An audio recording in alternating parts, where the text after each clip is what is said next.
As you settle into a comfortable position and allow your breathing to slow, let us drift together into the gentle current of history. Tonight, we will journey across centuries, through vast empires, glittering courts, and quiet gardens, to follow the story of one of the most remarkable rulers of the early modern world, Suleiman the Magnificent, the great Sultan of the Ottoman Empire. His reign, which stretched across the first half of the 16th century, represents the peak of Ottoman power, political, cultural, and spiritual. But this is not merely the story of a single man. It is the story of a vast and diverse empire, spanning from the deserts of Arabia to the mountains of Hungary, from the shores of North Africa to the walls of Vienna. It is also the story of ordinary people, farmers, merchants, soldiers, and artisans, who lived beneath the crescent flag, contributing to a civilization whose legacy still whispers through our modern world. As you listen, let the measured pace of these words guide you into a state of calm reflection. There will be no rush here, only a steady unfolding of centuries. Like the slow unfurling of an illuminated manuscript, each detail appears gently, one after another, until the picture becomes clear. We will not dwell on battles and the noise of cannons, but rather explore the wider sweep of time. The texture of daily life, the rhythms of faith, the poetry, the architecture, and the quiet power of law. The Ottoman Empire, often described as the most enduring of the great Islamic empires, was founded in the late 13th century by Osman I, from whose name the dynasty takes its title. From a small Anatolian principality, it grew steadily, absorbing neighboring lands and peoples, until by the mid-15th century, under Sultan Mehmed II, it captured Constantinople, renamed Istanbul, transforming the ancient Byzantine capital into the heart of a new empire. By the time of Suleiman's birth in 1494, the Ottomans were already a formidable force, controlling swathes of Asia Minor and southeastern Europe. Yet their greatest age of expansion and consolidation was still to come. Suleiman, known in the West as the Magnificent, and in the Islamic world as Kanuni, the Lawgiver, ascended the throne in 1520. His reign would last 46 years, longer than that of any other Ottoman sultan, and it would be remembered as a golden age. His empire became not only a military powerhouse, but also a flourishing center of culture, scholarship, and art. Under Suleiman, Istanbul grew into one of the most dazzling cities in the world, a city of domes and minarets, of bustling markets and serene gardens, of scholars debating in madrasas, and poets reciting verses by candlelight. To understand Suleiman, we must first imagine the world he inherited. A network of provinces governed by loyal officials, armies disciplined by centuries of tradition, and an economy that drew upon the spice trade, the silk routes, and the fertile soils of Anatolia and the Balkans. At his disposal were not only soldiers and ships, but also architects like Sinan, who would reshape the skyline of Istanbul with graceful mosques and bridges. Jurists who codified laws blending Islamic traditions with imperial pragmatism. And artisans who wove silks, forged weapons, and crafted ceramics whose beauty still captivates museum visitors today. As you rest, let your mind wander across the landscapes of the Ottoman world. Picture the great plains of Hungary, where cavalry rode across rolling grasslands. Imagine the harbors of Alexandria, filled with the aroma of spices carried from India. Envision the crowded bazaars of Damascus, where merchants haggled beneath colorful awnings. And then, bring your thoughts back to the serene courtyards of the Topkapi Palace, where Suleiman himself strolled among cypress trees, considering matters of law, diplomacy, and poetry. Our story will follow a steady path. We will begin with the early life of Suleiman, exploring the influences that shaped him into a leader. We will then trace his military campaigns, not in the clamor of battle, but in the broader arc of expansion and defense. From there, we will examine the inner life of the empire, the role of religion, the importance of law, and the rhythms of daily existence. We will wander through the world of art and architecture, pausing to appreciate the creations that continue to inspire awe. And finally, we will reflect on his legacy, how a 16th century ruler still echoes in the modern imagination. Throughout, our narration will flow like a gentle stream, never rushing, never overwhelming. Each chapter will offer a scene, a perspective, an image for the mind to hold on to while sleep approaches.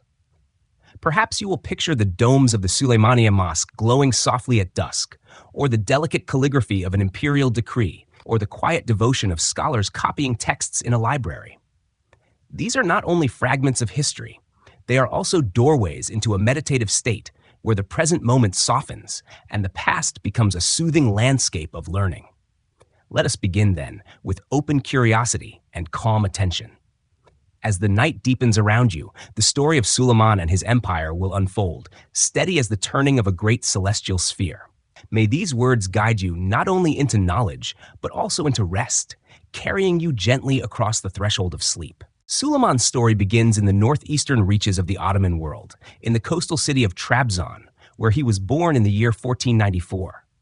At the time, Trabzon lay along the southern coast of the Black Sea, nestled between rugged mountains and a restless expanse of water that had carried merchants, pilgrims, and conquerors for centuries.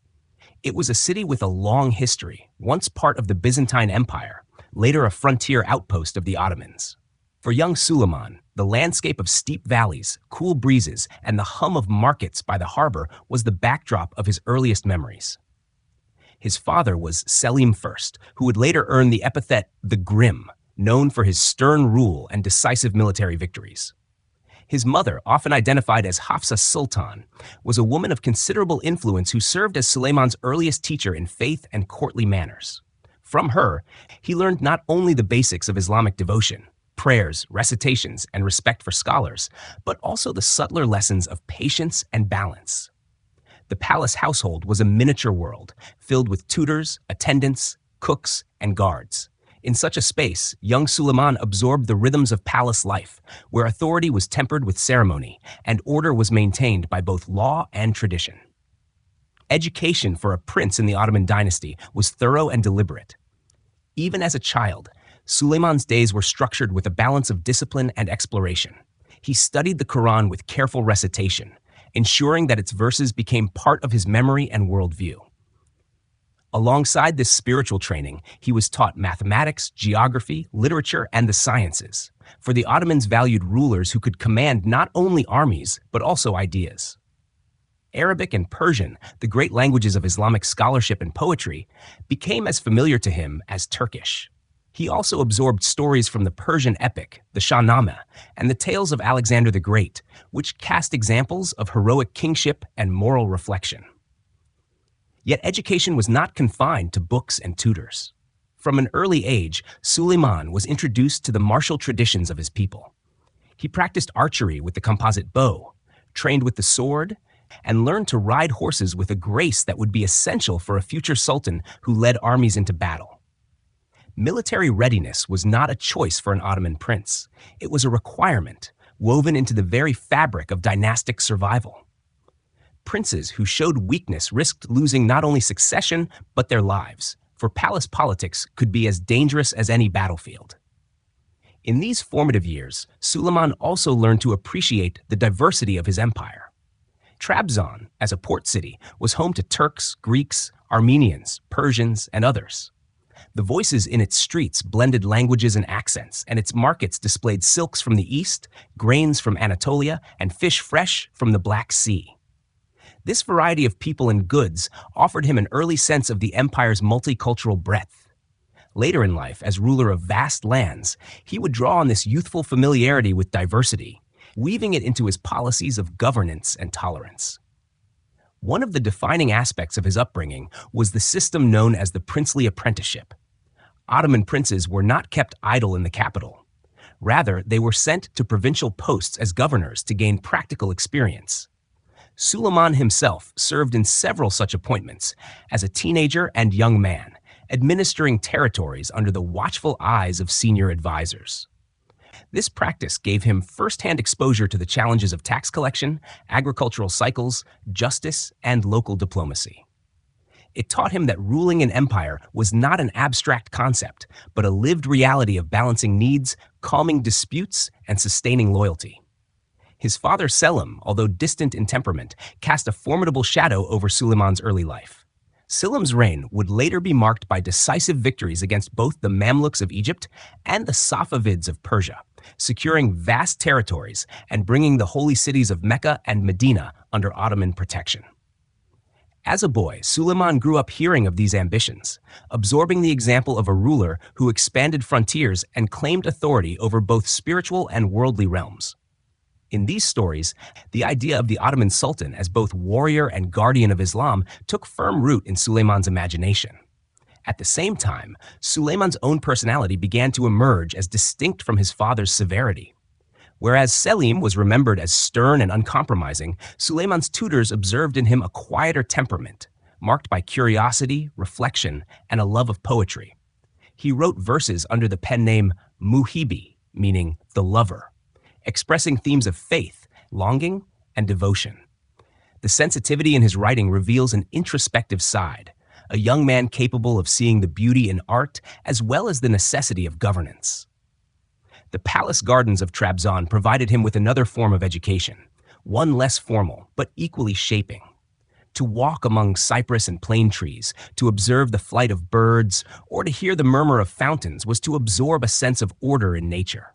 Ottoman culture often emphasized harmony between built spaces and natural surroundings, and Suleiman's lifelong appreciation of gardens and architecture may trace its roots back to these tranquil settings. As he approached adulthood, the combination of his scholarly learning, military training, and provincial experience formed a balanced foundation. He was prepared to rule not only as a conqueror, but as a legislator and patron of culture. The world into which he stepped was one of great opportunity, but also immense risk. Rival empires, the Safavids to the east and the Habsburgs to the west, pressed against Ottoman borders. Within, the complexities of court factions and succession struggles demanded constant vigilance. And so, the young Prince of Trabzon carried within him the seeds of both ambition and caution.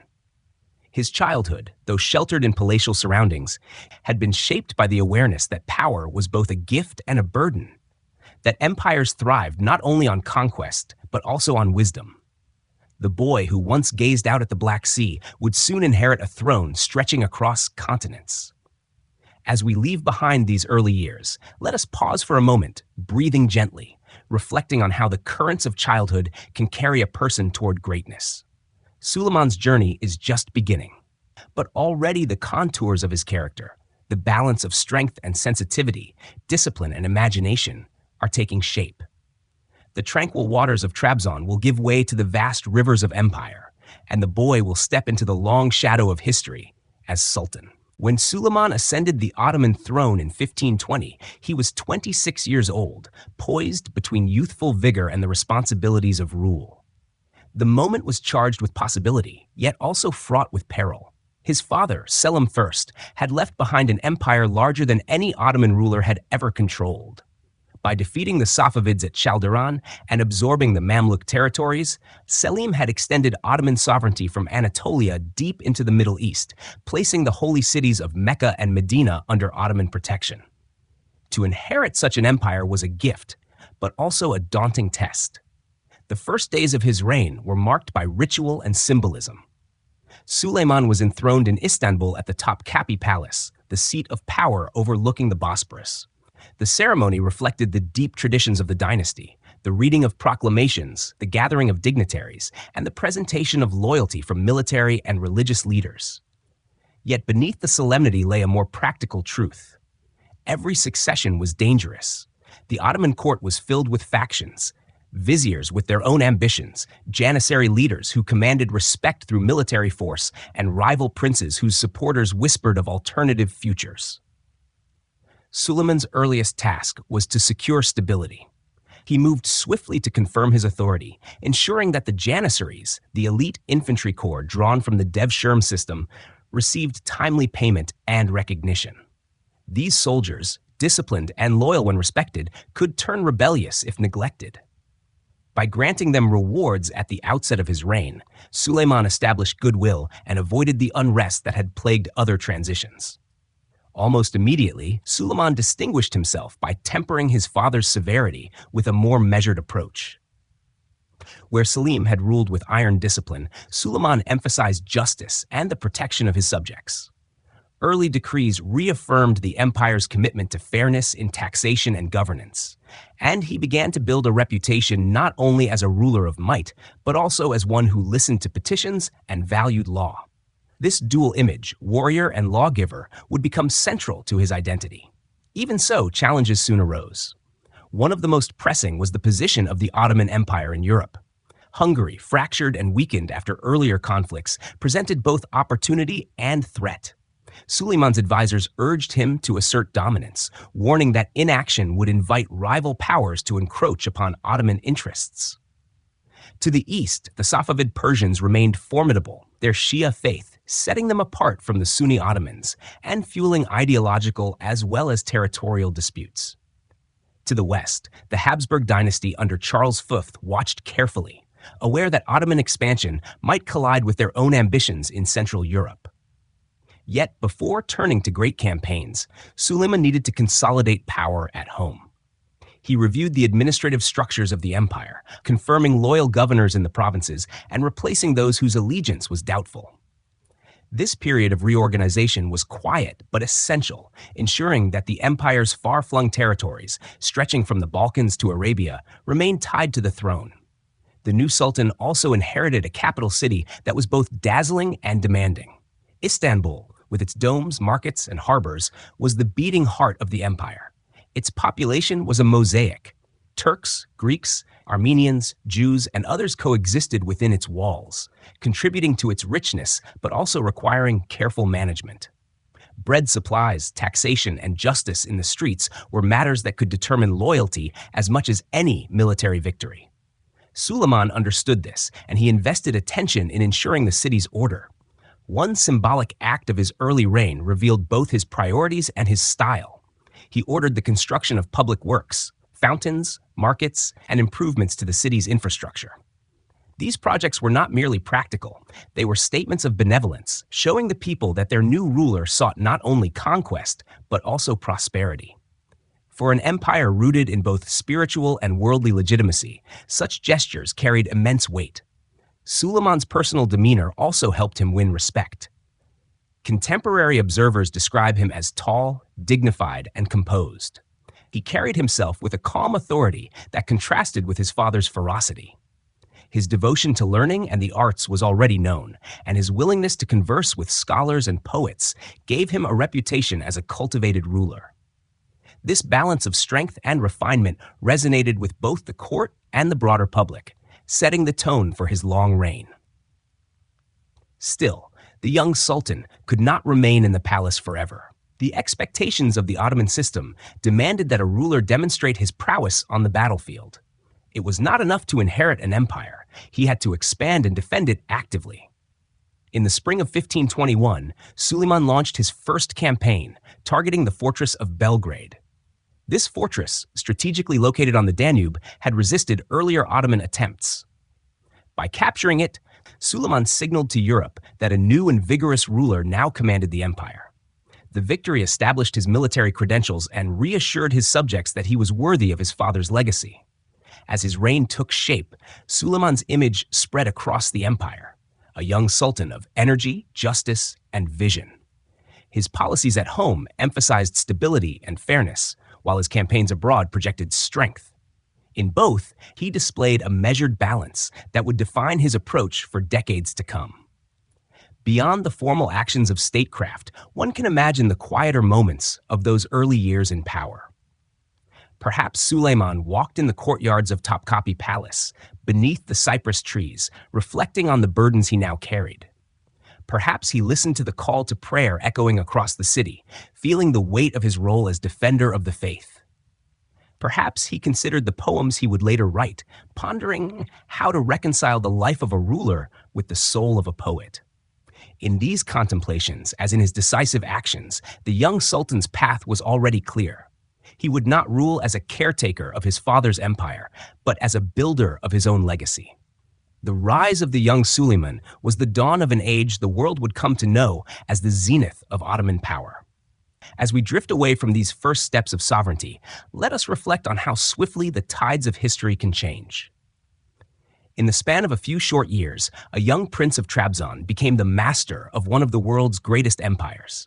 His reign was only beginning, yet already the contours of greatness were emerging, steady as the rising sun over the Bosporus. By the early years of his reign, Suleiman was ready to step beyond consolidation and to prove himself through expansion.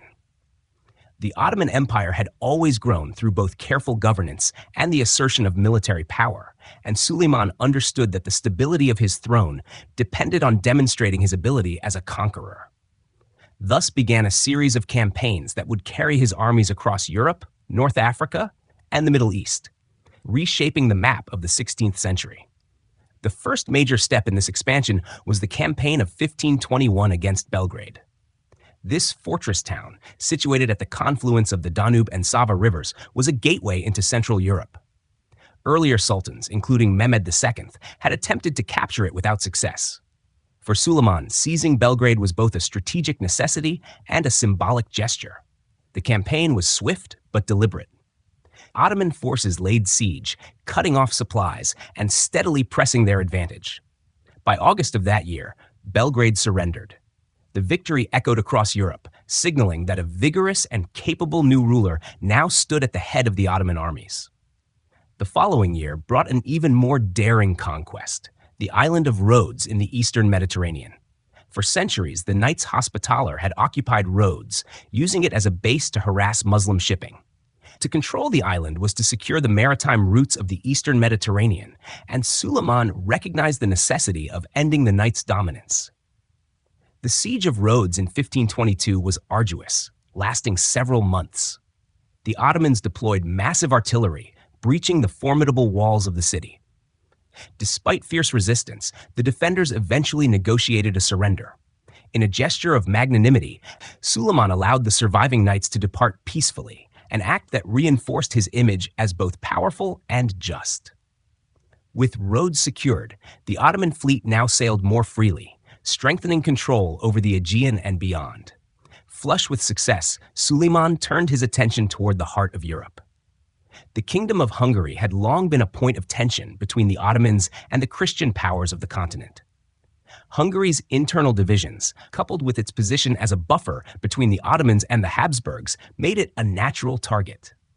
In 1526, Suleiman led his forces into Hungary, culminating in the famous Battle of Mohacs. The clash was decisive, the Hungarian army was overwhelmed, and King Louis II perished on the field. The victory shattered Hungarian independence and opened the path for Ottoman influence deep into Central Europe. The triumph at Mohacs was more than a battlefield victory. It reshaped the political geography of the region. With Hungary fractured, the Habsburgs under Ferdinand I sought to claim parts of the kingdom, setting the stage for a long rivalry with the Ottomans. For Suleiman, Mohacs confirmed his stature as a world ruler, commanding armies that could challenge the greatest dynasties of Europe. While Europe demanded much of his attention, Suleiman did not neglect other fronts. In the Middle East, the rivalry with the Safavid Persians simmered. The Safavids, adherents of Shia Islam, posed both a political and a religious challenge to the Sunni Ottomans. Though major campaigns against them would come later, even in the early years, Suleiman prepared his empire for the ongoing struggle, strengthening eastern fortresses and maintaining vigilance along the frontier. Meanwhile, in the Mediterranean and North Africa, Ottoman naval power grew under the leadership of commanders such as Barbarossa Hayreddin Pasha, a skilled corsair who brought his fleet under Ottoman allegiance. With Rhodes secured, the Ottomans extended their influence across the sea, clashing with Spanish and Italian forces. North African ports, including Algiers and Tunis, became linked to the empire, not always through direct conquest, but often through alliances that placed them under Ottoman protection. This expanding maritime presence ensured that Suleiman's empire was not only continental but also oceanic, tied to the shifting currents of global trade. To imagine these years of expansion, picture the movement of armies across vast landscapes. Cavalry rode through the Hungarian plains, banners fluttering in the wind. Siege engines and artillery rolled slowly along muddy roads, accompanied by the chants of soldiers and the rhythm of drums. On the seas, galleys rowed by hundreds of oarsmen cut through waves, their sails filled with Mediterranean winds. For those who lived within the empire, these campaigns were more than distant stories. They shaped taxes, conscription, and the constant hum of rumor in bazaars and coffeehouses. Yet expansion was not only about military glory. Each conquest brought new populations into the Ottoman fold: Hungarians, Greeks, Arabs, Berbers, and others.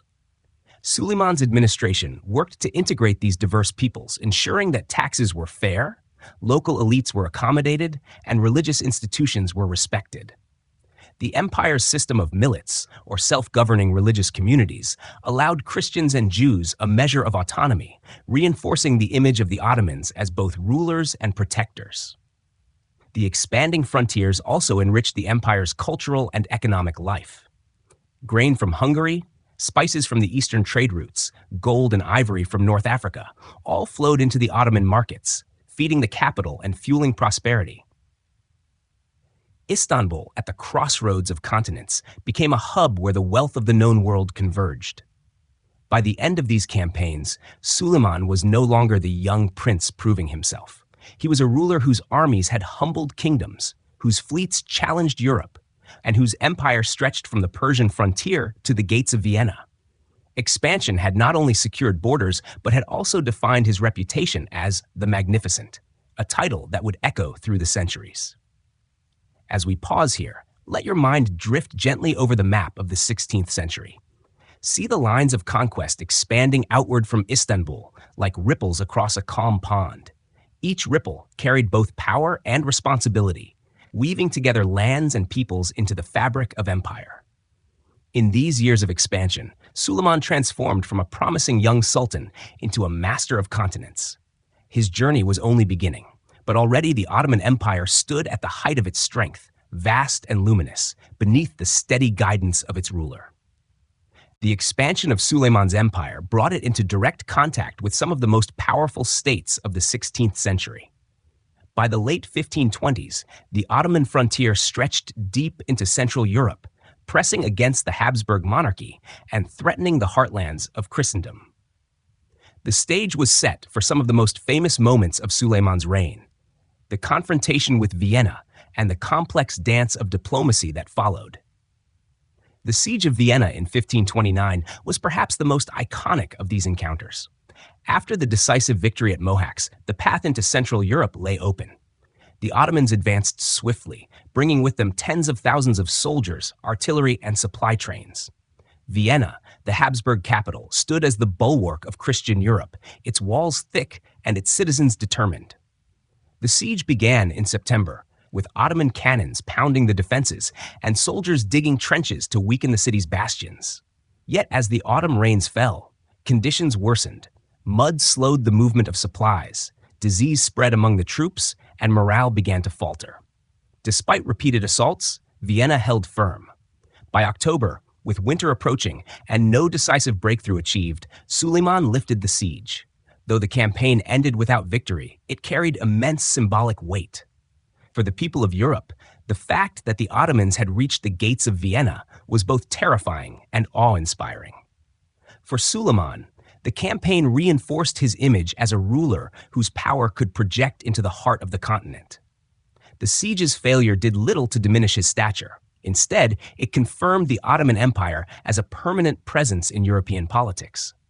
Naval power became another essential frontier. While armies clashed in Central Europe, the Mediterranean was a stage for constant rivalry. Suleiman understood that control of the seas was vital not only for trade, but also for projecting power across distant shores. To achieve this, he relied on the genius of Barbarossa Hayreddin Pasha, the corsair-turned-admiral who became the empire's naval commander. Under his leadership, the Ottoman fleet grew formidable, challenging Spanish and Venetian forces. One of Barbarossa's greatest victories came at the Battle of Preveza in 1538, where the Ottoman navy decisively defeated a combined Christian fleet. The victory secured Ottoman dominance in the eastern Mediterranean, allowing the empire to control vital trade routes and coastal territories. With this, the Ottomans were no longer only a land empire, but also a maritime superpower, their galleys crisscrossing the waters from North Africa to the Aegean. Yet even as Suleiman's forces pressed outward, diplomacy remained crucial. The 16th century was an age when alliances could be as decisive as battles. The most striking example was Suleiman's alliance with France. Though one might expect Christian Europe to unite against the Ottoman threat, rivalries often overrode religious solidarity. King Francis I of France, locked in conflict with the Habsburg Emperor Charles V, sought Ottoman support. Suleiman, recognizing the value of weakening the Habsburgs, welcomed this partnership. Diplomatic missions flowed between Istanbul and Paris, and even naval cooperation took place in the Mediterranean. To contemporaries, this alliance was shocking, yet it illustrated the pragmatism of Suleiman's diplomacy. At the same time, relations with the Safavid Persians required careful balancing. While full-scale campaigns would mark later years, Suleiman's reign involved ongoing skirmishes and negotiations with this eastern neighbor. Religion and politics intertwined here, the Ottomans as champions of Sunni Islam, the Safavids as guardians of Shia. Yet even amidst rivalry, Suleiman pursued truces when necessary, recognizing that stability on one frontier was essential for success on another. The Sultan's reputation as a statesman grew alongside his military prowess. Foreign envoys described him as composed, deliberate, and attentive to detail. His court at Topkapi Palace became a center of diplomacy, where ambassadors from Venice, France, Poland, and beyond sought favor. Protocol was strict but dignified. Gifts were exchanged, treaties drafted, and ceremonial audiences conducted with impressive formality. In these encounters, Suleiman projected both grandeur and patience, reinforcing the sense that the Ottoman Empire was not a passing force, but a central pillar of global politics. To visualize this world of siege and diplomacy, imagine the contrasts. On one side, the muddy fields outside Vienna, where soldiers huddled in damp tents as autumn rains fell. On the other, the marble courtyards of Topkapi, where envoys in elaborate dress presented their credentials beneath gilded ceilings. At sea, the rhythmic beat of oars propelled galleys into battle, while in royal chambers, delicate negotiations unfolded over maps and documents. The Ottoman Empire operated on all these stages at once, its power expressed not only through cannon fire, but also through the quiet signing of treaties. For ordinary subjects of the empire, these developments were distant yet impactful. The conquest of new lands meant fresh opportunities for trade, as markets filled with goods from across Europe and Africa. Diplomatic ties influenced commerce, as merchants from France or Venice gained new privileges in Ottoman ports. Even the rumors of battles and alliances shaped the imagination, filling conversations in bazaars and coffeehouses with stories of distant wars and exotic visitors. By the mid-16th century, Suleiman's position was secure. He had demonstrated his ability to project force into Europe. His navy had triumphed at sea, and his diplomats had woven complex webs of alliances. The Ottoman Empire was not only feared, but also respected, a power whose favor was sought as much as its armies were resisted. As we leave this chapter, reflect on the balance Suleiman maintained between the sword and the pen, between the roar of cannons and the quiet signing of treaties. His reign was not defined solely by conquest, but by the subtle interplay of war and diplomacy, power and persuasion. As the night deepens, let your thoughts rest on the image of Suleiman, standing serene at the center of his empire, guiding its fortunes with both strength and wisdom. As Suleiman's empire expanded across continents, his reputation was not built only on military campaigns and diplomatic triumphs. His most enduring legacy lay in his role as the lawgiver, or kanuni, as he was known within the Ottoman world. In the West, he was remembered as the Magnificent, a title evoking power and grandeur. Within his empire, however, it was his careful attention to justice, order, and governance that earned lasting respect. This balance of martial strength and legal authority became the foundation of his reign. The Ottoman Empire in the 16th century was vast and diverse, encompassing lands from Hungary to Arabia, from Egypt to the shores of North Africa. Such a patchwork required not only armies to defend it, but also a system of laws to govern it. The Ottomans inherited a tradition of combining Sharia, or Islamic law, with Kanun, secular decrees issued by the Sultan. Suleiman embraced this dual system and refined it further, harmonizing religious principles with the practical demands of ruling a multi-ethnic empire. One of his early priorities was to review the empire's legal framework. He worked with his chief jurists, notably Ebu Suud Effendi, to compile and codify laws that address taxation, property rights, criminal penalties, and administrative procedures. These codes were not entirely new. Many drew upon earlier precedents. What distinguished Suleiman was his effort to bring consistency and clarity. In a realm where local customs varied widely, his reforms ensured a measure of fairness and predictability. Taxation was a particularly sensitive matter. The empire relied heavily on revenue from agriculture, trade, and conquered territories. Excessive or arbitrary taxes could spark unrest, while fair and orderly systems encouraged loyalty. Suleiman's codes sought to strike this balance. Farmers in Anatolia, merchants in Istanbul, and provincial governors in distant lands all came under a more uniform structure of obligations. His decrees also attempted to curb corruption, limiting the ability of officials to exploit their positions for personal gain. Justice extended beyond taxation. In criminal law, Suleiman reinforced punishments for theft, bribery, and violence, but he also ensured that trials were conducted according to recognized procedures. The presence of qadis, or judges trained in Islamic law, was strengthened across the provinces, providing local populations with accessible courts. For communities of Christians and Jews, the system of millets allowed them to govern their own religious and personal affairs, provided they paid their taxes and remained loyal. This autonomy contributed to the stability of the empire, as subjects of different faiths could live under Ottoman rule without being forced into cultural assimilation. Suleiman also emphasized the symbolic aspects of justice. Accounts describe him hearing petitions directly from common subjects, whether in Istanbul or during military campaigns. Though the logistics of an empire made personal justice rare, the image of the Sultan as a ruler accessible to his people reinforced his authority. In literature and chronicles, he was portrayed as a shepherd guiding his flock, firm but caring.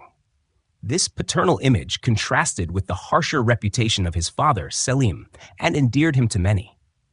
The title of Kanuni was not merely ceremonial. Suleiman's legal reforms had tangible impacts on daily life. In the countryside, peasants gained greater protection from arbitrary exactions. In cities, merchants benefited from clearer regulations that encouraged trade. In the courts, litigants could expect a measure of consistency, reducing the unpredictability of local custom. Over time, this legal stability became one of the pillars of Ottoman longevity, enabling the empire to govern diverse populations for centuries. The concept of law was also bound to Suleiman's religious role. As Sultan, he was not only a political ruler, but also the caliph, the defender of Sunni Islam. His codification of law was therefore presented as harmonizing divine principles with worldly necessity. By working closely with scholars like Ebu Suud, he reinforced the legitimacy of his decrees, ensuring that they were viewed not as arbitrary commands, but as extensions of Islamic justice. This blending of sacred and secular authority was central to the Ottoman model of governance. To imagine the significance of Suleiman's legal reforms, picture the daily life of his subjects. A farmer in the Balkans, uncertain about his obligations, found clarity in the codified tax laws. A merchant in Cairo, negotiating disputes over goods, turned to the consistency of imperial courts. A Jewish community in Salonika continued its traditions under the millet system, reassured by the empire's recognition of their autonomy. Each of these lives was touched, however indirectly, by Suleiman's efforts to bring order and fairness. Beyond their practical impact, Suleiman's laws reflected his vision of empire. He believed that a ruler's greatness was measured not only by conquest, but also by justice. In his poetry, written under the pen name Muhibi, he often reflected on the fleeting nature of worldly power and the enduring value of fairness. His verses suggest a ruler aware that empires rise and fall, but that justice, once established, leaves a deeper mark. This dedication to justice also shaped how Suleiman was remembered. European observers, even those who opposed the Ottomans militarily, often noted the stability and fairness of his rule. To them, he was both a formidable adversary and an admirable monarch. Within his empire, his subjects spoke of him as the protector of order, a reputation that endured long after his death. As we pause here, let us reflect on the quiet power of law. Battles may resound in chronicles, but it is the daily rhythm of justice, fair taxes, honest courts, respected traditions that sustains a civilization. Suleiman, the conqueror of fortresses and master of fleets, also understood this truth.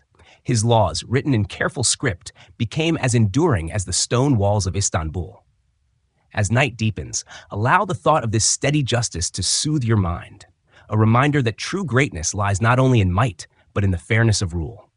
While Suleiman's laws shaped the empire's governance, it was the rhythms of daily life in Istanbul that revealed how his rule touched the lives of millions. To imagine the Ottoman capital in the 16th century is to picture a city alive with movement and color, yet also steeped in ritual and order. As the empire's beating heart, Istanbul was at once a political center, a spiritual haven, and a bustling hub of trade that connected 3 continents. The day in Istanbul began with the call to prayer, the haunting sound of the adhan echoing from countless minarets. At dawn, muezzins called the faithful to gather, and the city stirred awake. Fishermen prepared their boats along the Bosporus, merchants lifted shutters in the Grand Bazaar, and bakers pulled warm bread from their ovens.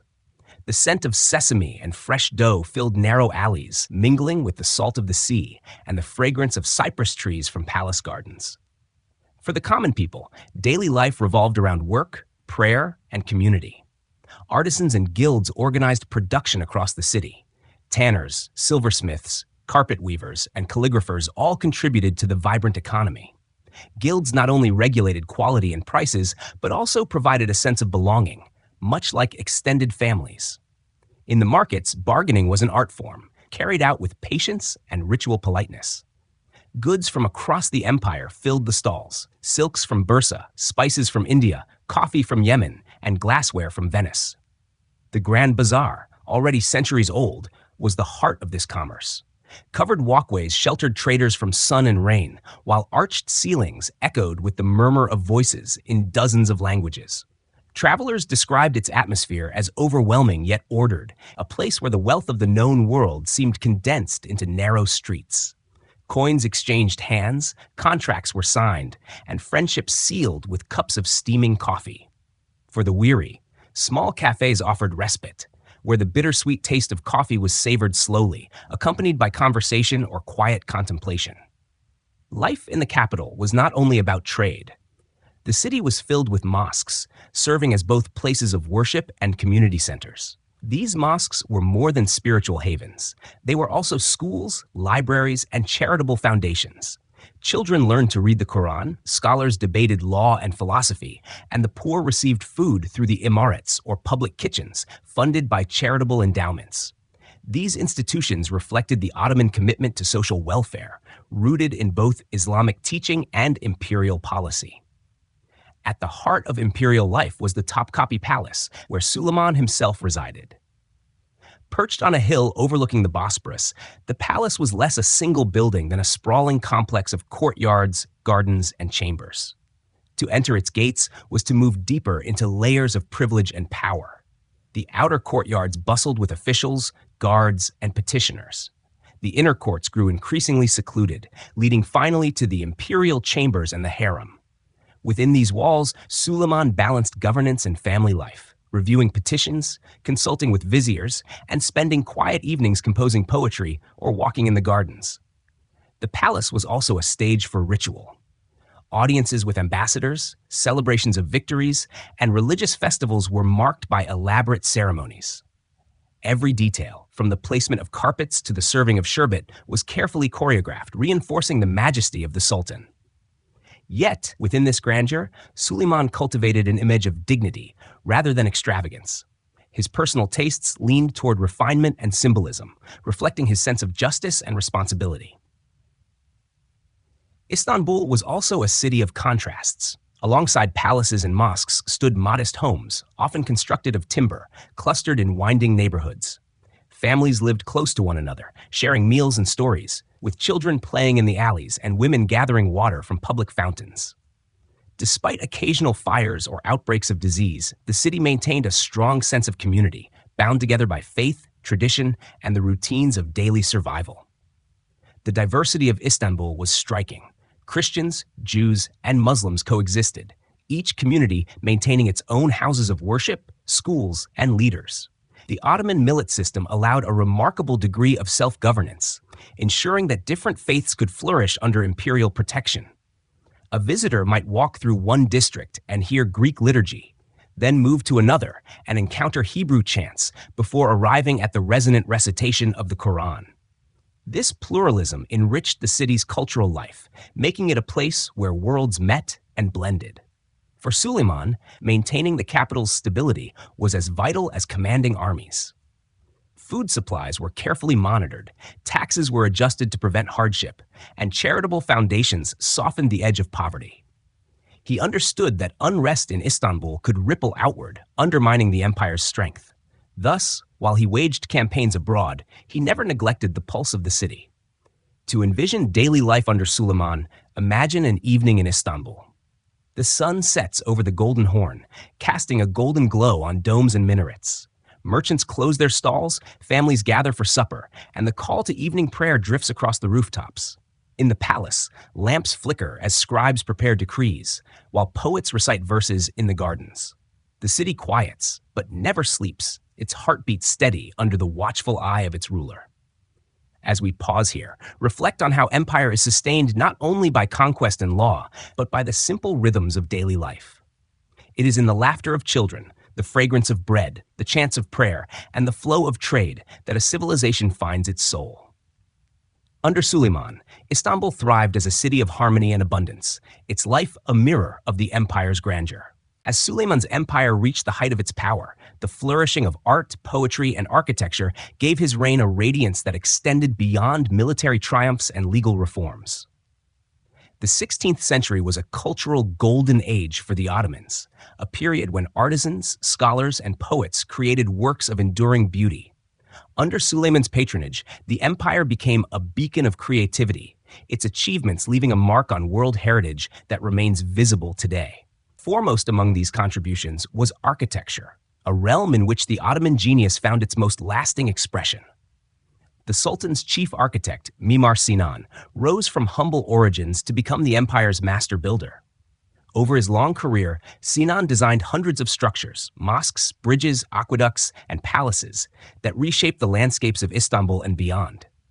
His vision combined engineering precision with aesthetic harmony, creating spaces that embodied both grandeur and serenity. The crowning jewel of this collaboration between ruler and architect was the Süleymaniye Mosque, completed in the 1550s. Rising gracefully above Istanbul, its domes and minarets dominate the skyline, visible from the waters of the Bosporus. The mosque was more than a place of worship. It was a complex that included schools, hospitals, libraries, and kitchens for the poor.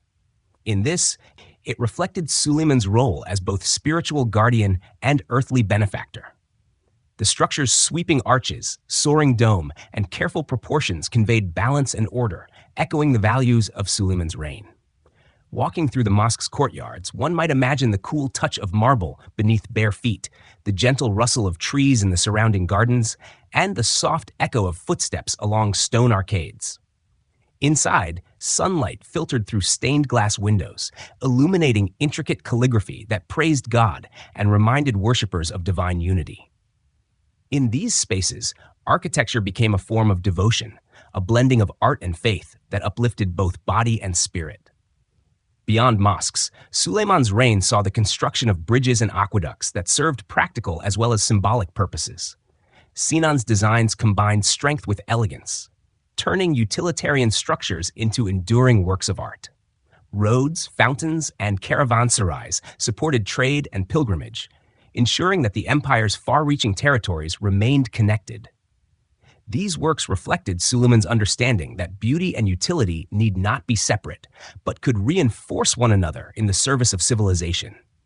If architecture provided the empire with its outward grandeur, poetry and literature expressed its inner soul. Suleiman himself was a gifted poet, writing under the pen name Muhibbi, meaning the lover. His verses spoke of faith, love, and the fleeting nature of worldly power. One of his most famous lines proclaims, "The world is but a palace of fleeting shadows, and the greatest treasure is health and peace of mind." In such words, we glimpse a ruler who, despite commanding armies and palaces, reflected deeply on the transience of life. The court was alive with poets, scholars, and calligraphers who found encouragement under Suleiman's patronage. Persian and Turkish poetry flourished, blending metaphors of love and spirituality, weaving images of gardens, nightingales, and stars. Calligraphy, revered as the highest art in Islamic tradition, adorned books, mosques, and palaces, its flowing lines turning sacred words into visual music. Illuminated manuscripts, richly decorated with gold and vibrant colors, preserved not only religious texts, but also histories, scientific works, and literature. Music also played an essential role in Ottoman cultural life. The court supported ensembles of singers and instrumentalists, performing compositions that combined rhythm, melody, and improvisation. These performances accompanied ceremonies, feasts, and moments of reflection, adding a dimension of harmony to the empire's atmosphere. In quieter spaces, the haunting strains of the ney, a reed flute, drifted through gardens and halls, evoking both joy and longing. Artisanship extended into daily life through textiles, ceramics, and metalwork. Ottoman silks and carpets were prized across Europe and Asia for their intricate patterns and vibrant colors. Iznik ceramics, decorated with motifs of tulips, carnations, and arabesques, adorned both humble homes and imperial palaces. Metalworkers crafted delicate lamps, censers, and jewelry, their designs reflecting both Islamic motifs and the influences of neighboring cultures. These objects were not only beautiful, they also embodied the interconnectedness of the empire, where artisans drew inspiration from Persia, Byzantium, and the Mediterranean world. The flourishing of the arts was not confined to the elite. Public works funded by charitable endowments made beauty accessible to all. Fountains adorned city squares, mosques welcomed worshippers, and decorated tiles lined public buildings. In this way, Suleiman's patronage extended beyond courtly circles, infusing everyday life with a sense of refinement and order. To appreciate this cultural flowering, imagine a stroll through 16th century Istanbul. You pass under the domes of the Süleymaniye Mosque, then wander into a bazaar where carpets display vibrant reds and blues.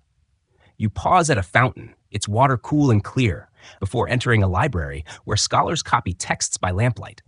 The city hums with creativity, each element contributing to an atmosphere of richness and calm. This marriage of art, poetry, and architecture was not merely decorative.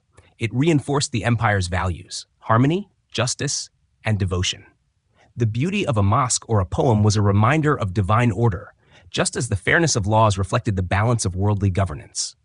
In this way, Suleiman's cultural patronage complemented his political and military achievements, weaving together a civilization that was both powerful and inspiring. As we pause, let the image of domes against the evening sky settle in your mind. Picture the soft glow of lanterns in palace gardens, the murmur of verses recited in quiet chambers, and the enduring grace of stone arches spanning rivers.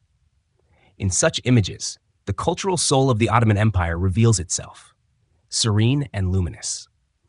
Under Suleiman, art became not only an ornament of rule, but a foundation of legacy, ensuring that his reign would be remembered not only for conquest, but for beauty. Behind the grandeur of Suleiman's empire lay the quieter, more personal realm of family and succession. Though often overshadowed by tales of conquest and law-giving, the life of the household, the palace harem, the sultan's wives and children, and the intricate politics of succession played a decisive role in shaping the course of his reign. To drift into this chapter is to enter the intimate world of relationships, emotions, and rivalries, a world where love and loyalty intertwined with ambition and intrigue. At the heart of this world was Hürrem Sultan, known in Europe as Roxolana. Originally from what is now Ukraine, she had been taken as a slave and brought to the palace harem. Yet her intelligence, wit, and charm soon distinguished her from others. In a society where the harem was not simply a space of leisure, but also an institution of education and politics, Hürrem rose to prominence. Suleiman's affection for her deepened over time, and in a remarkable departure from tradition, he married her, elevating her to the status of his legal wife. This act was extraordinary. Ottoman sultans rarely married, preferring to avoid binding ties that could empower one family. Hürrem's influence was far-reaching. She became Suleiman's confidant, corresponding with foreign rulers, advising on charitable foundations, and sponsoring public works. Mosques, Baths and kitchens built under her patronage served as visible reminders of her role in the empire's social and spiritual life. To her contemporaries, she was both admired and resented, admired for her intelligence and charitable acts, resented for the power she wielded in a court traditionally dominated by men. The relationship between Suleiman and harem also shaped the dynamics of succession. Ottoman practice dictated that only one son could inherit the throne, but sultans often fathered many children by different consorts. This system, while avoiding dynastic alliances, bred rivalries among brothers. Under Suleiman, these tensions became acute. His eldest son, Mustafa, was widely respected for his leadership qualities and popularity among the military. Yet Hürrem championed the cause of her own sons, most notably Selim and Bayezid. The rivalry between Mustafa and Hürrem's children grew sharper over time. Rumors circulated in the court, suspicions were whispered in the barracks, and alliances formed in secret. Suleiman, though deeply attached to Mustafa, began to fear that his son's popularity with the Janissaries might threaten his own authority. In 1553, during a campaign against Persia, Suleiman made a fateful decision. Mustafa was accused of treason, brought before his father's tent, and executed. The event shocked the empire, for Mustafa had been seen as the ideal heir. To many, it revealed the depth of palace intrigues and the influence of Hürrem. The sorrow of this moment lingered in Suleiman's later years. Though he continued to rule with strength, the shadow of Mustafa's execution hung heavy over his conscience. Some historians suggest that it reflected not only political necessity, but also the profound pressures of balancing love, loyalty, and fear in the palace. For the empire, it marked the triumph of Hürrem's faction, securing the path for her son Selim to succeed. Selim, later known as Selim II, would not match his father's vigor or vision, but his eventual succession ensured continuity of the dynasty. Bayezid, another of Hürrem's sons, rebelled and was defeated, further demonstrating how fraught the question of succession remained. In the Ottoman system, such rivalries were brutal but unavoidable. The survival of the dynasty depended on eliminating threats, even when those threats came from within the family. Amid these struggles, Suleiman remained a devoted family man in his private life. Letters between him and Hürrem reveal tenderness and longing, expressing both affection and trust. He referred to her as his companion of the soul, a rare glimpse of vulnerability in a ruler so often portrayed as majestic and stern. Their partnership was unique in Ottoman history, not only for its emotional intimacy, but also for its political consequences. The palace harem itself was a complex institution, often misunderstood by outsiders. Far from being a place of idle indulgence, it was a carefully structured community, governed by rules and hierarchy. Women were educated in language, music, and etiquette, preparing them for roles as consorts, mothers of princes, or patrons of charitable works.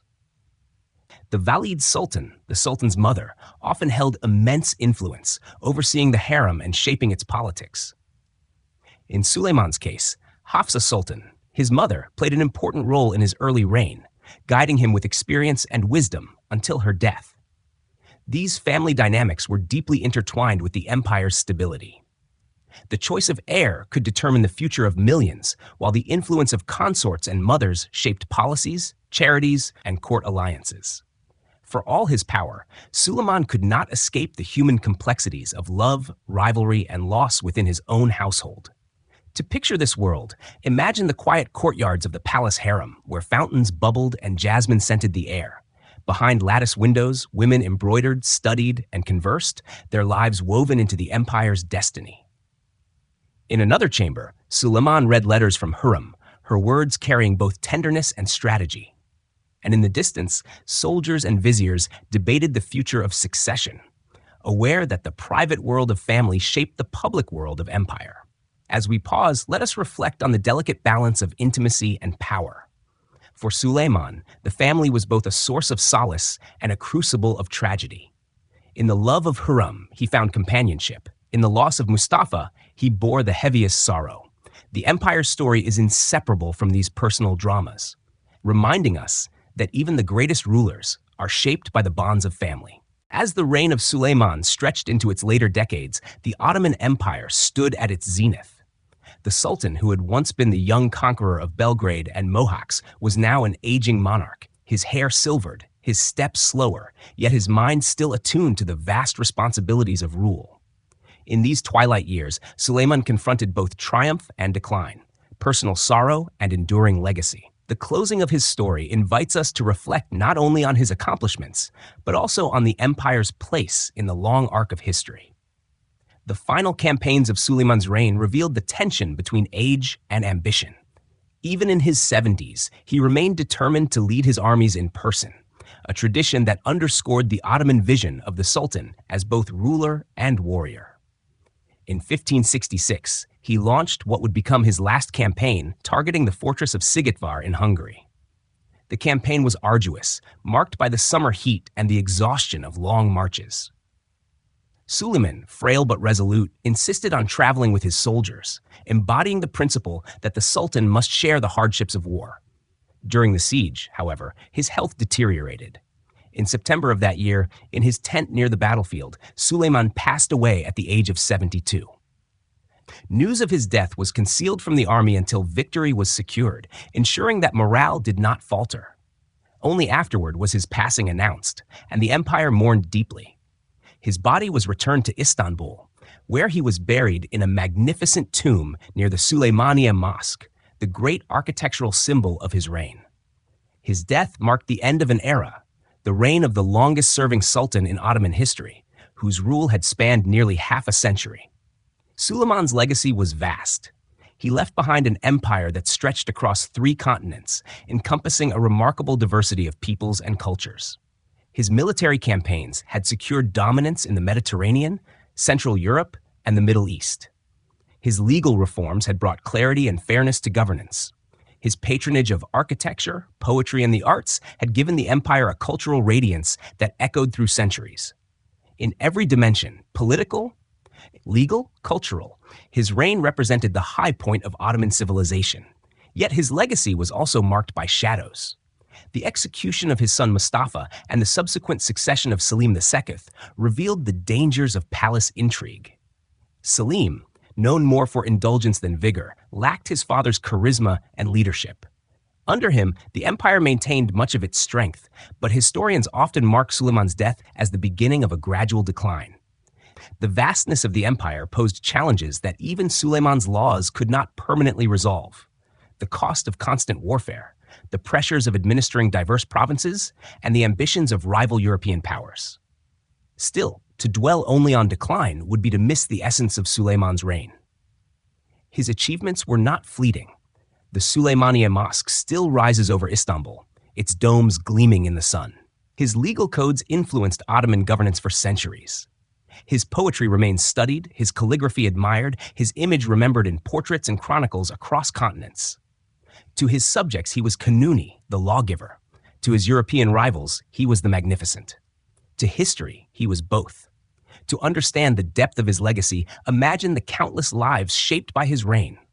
A farmer in Anatolia who benefited from fairer taxation, a merchant in Venice trading under Ottoman protection, a scholar in Cairo studying in a madrasa built by imperial endowments. All these lives bore the imprint of Suleiman's governance. His empire was not merely a political entity, but a vast network of human experience, sustained by his vision of order, justice, and beauty. In the centuries that followed, European thinkers often looked back at Suleiman's era with a mixture of fear and admiration. To them, the Ottomans were both a formidable enemy and a model of strong monarchy. Writers described him as a ruler of majesty and discipline, his court as a place of wealth and refinement. For later generations within the Islamic world, he stood as a symbol of unity and strength, a reminder of the potential of just governance. As we draw this narrative to a close, let us step back and see Suleiman's reign not as a single thread, but as part of the wider tapestry of human history.